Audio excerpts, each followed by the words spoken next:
Good early evening. Tonight I want to talk about the state of the world and all these earthquakes.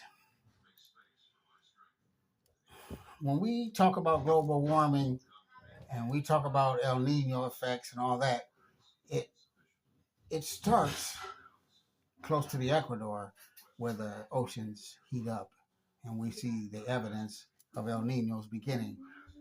Today we had a 7.5 earthquake in Venezuela and also a 6.9 off the coast of Japan, and a 6.0 in California. California and Venezuela are kind of hand in hand. This happened in 1812 also. What I'm worried about is there's going to be 10 to 20,000 people dying from this. I told you people are going to die. This is the beginning. Most people aren't paying attention because it's not in their backyard. What I'm worried about when it comes to Japan is that eventually, if the earthquakes get worse, there might be a tsunami that comes from that, and that's very possible. Now, let's talk about Yakoslavin.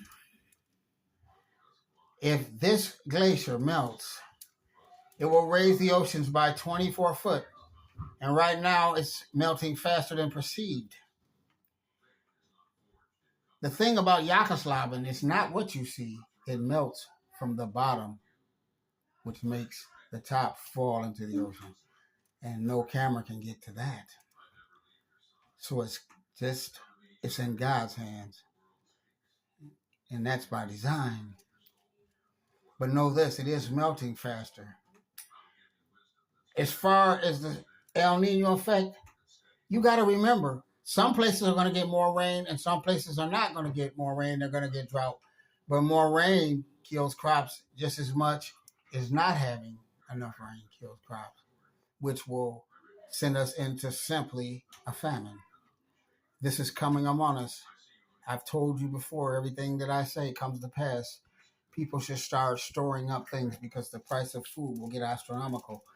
And from the time of November to January, things will get really bad. This is a fact. And we must prepare for these things. You can't stop global warming. But we keep opening up AI centers all over the country, and that's raising the temperature. So we're not letting the earth heal itself. China is in a race with the United States over it. At what cost? What good is it having a bunch of AI centers if you can't survive to use it? You think you're going to go underground, but things happen from the ground